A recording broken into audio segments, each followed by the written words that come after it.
Rồi, xin chào anh em, và đây là con ngõ của mình. Mình ấy thì rất hay đi qua chỗ này, tại vì đây là mình sống ở đây. Con ngõ này đã trở nên rất thân thương. Nhưng mà có một điều ấy là có một bức tường bị hỏng ở trên con ngõ đấy. Nó đã bị vỡ rồi anh em ạ, nó vỡ rất là nghiêm trọng luôn. Mình sẽ quay cho mọi người xem. Nó chỉ còn gạch thôi anh em ạ. Đây. Và như mọi người thấy thì nó đã bị hỏng rất là nặng rồi.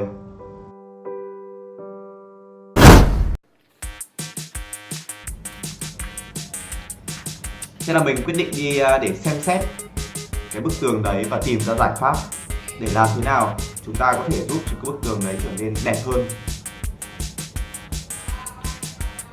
Có vẻ khó anh em ạ. Do là bức tường đã rất là cũ rồi, xi măng bắt đầu bị bở ra.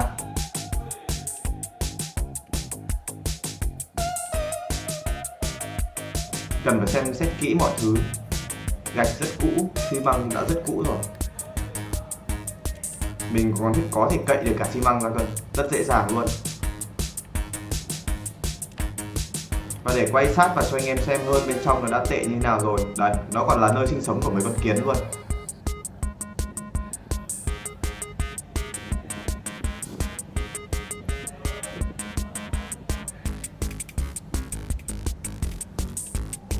Khá là khó khăn anh em ạ. Đây là mặt trái của bức tường, còn đây là mặt phải.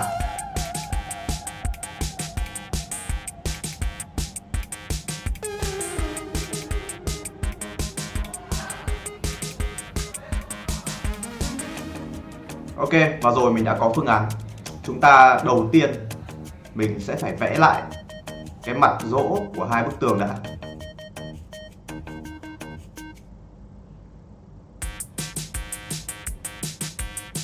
Mình sẽ vẽ nó ra một tờ giấy. Vẽ mình sẽ vẽ đơn giản thôi.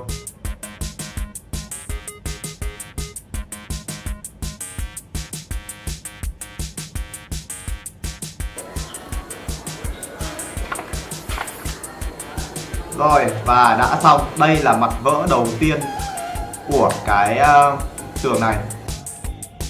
Tiếp theo là chúng ta sẽ vẽ đến mặt thứ hai.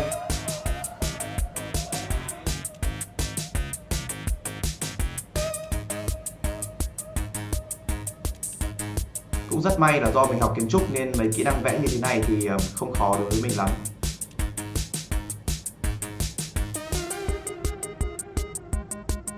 Ok, đã xong, và đây là mặt thứ hai.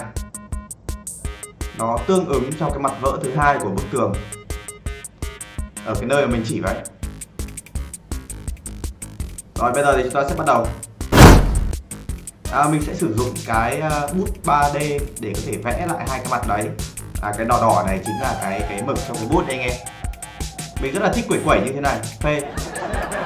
Nhiệt độ là 210. Bây giờ thì mình sẽ cho mực vào trong bút. Sau khi mình phát hiện ra cái bút 3D này thì tự nhiên mình có rất nhiều cảm hứng và rất nhiều ý tưởng sáng tạo để khi mà sử dụng cái bút ấy. Nên đây sẽ là ý tưởng đầu tiên. Ok, xong, bây giờ bắt đầu vẽ này.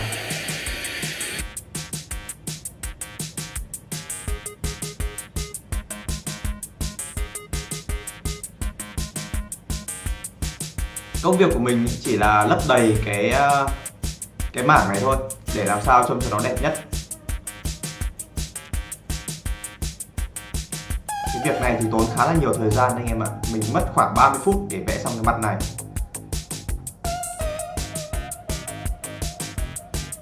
Một vài sự thay đổi về họa tiết trang trí thì mình nghĩ nó cũng sẽ đẹp hơn. Rồi, ok. Đã xong. Đây là mặt đầu tiên. Rồi chúng ta sẽ tiếp tục với mặt thứ hai. Mặt này thì mình sẽ tua nhanh và mình sẽ cho anh em xem kết quả luôn. Ok. Nói chung là nó cũng chỉ đơn giản như thế này thôi. Không có gì khó khăn lắm. Rồi, ok, xong. Và vừa nãy thì mình đã vẽ ra xong hai tấm của hai mặt của bức tường rồi. Bây giờ công việc của chúng ta ấy, là gắn hai cái tấm này lại với nhau. Chúng ta sẽ gắn nó vuông góc. Đây, mình sẽ gắn nó vuông góc như thế này. Ok chưa? Đấy, và sau khi gắn xong thì mình sẽ mang ra cái bức tường ngoài kia. Rồi và đã xong. Anh em thể thấy là bây giờ mình đã gắn nó vào thành một cục rồi. Và nếu nhìn như ở các cái góc độ này ấy, thì nó khá giống như là một chiếc lá, và mình nghĩ là tạo hình giống như một chiếc lá gắn vào cái tường thì nó sẽ giúp cho cái tường nó bớt khô khan đi và nó sẽ đẹp hơn. Mình hy vọng như vậy. Rồi ok, thì bây giờ thì mình sẽ mang cái này đi để gắn vào cái bức tường vừa nãy. Ok, và đã gắn xong. Anh em thấy ok không? Mình thấy cũng khá được, mặc dù là trình độ vẽ cái bút 3D của mình chưa xịn lắm, nhưng mà đây là mình đã cố gắng hết sức rồi. Đây là để quay gần vào cho anh em nhìn rõ nhé. Đấy. Nó đã ăn rất là sát vào với cái chỗ bị tường nó bị vỡ rồi. Mình sẽ quay từ trên xuống dưới cho mọi người xem. Mình đã rất cố gắng. Và đây là chi tiết, mặc dù là vẫn còn một vài chỗ là nó chưa được đúng lắm, nhưng mà đây đã là sự cố gắng vượt trội của mình rồi. Và đây là mặt bên kia.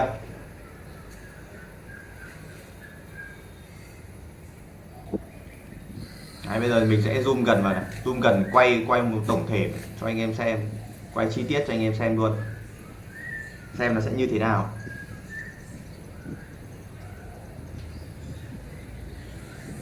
Nó đã bịt khá là kín những cái chỗ bị hở ra rồi. Bây giờ là chúng ta không nhìn thấy bên trong như thế nào nữa, mà thay vào đó là một cái tấm đỏ đỏ, đúng không? Mình nghĩ là trông nó cũng khá hơn. Còn đây là tổng thể, mình sẽ quay tổng thể, quay từ bên nọ qua bên kia.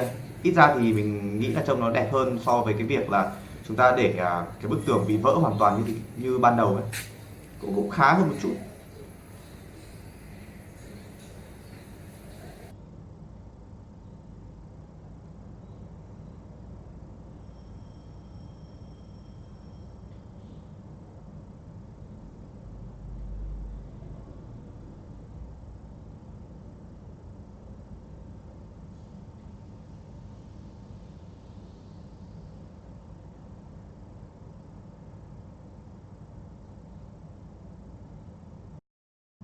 Đây là trước khi được sửa chữa. Và sau đó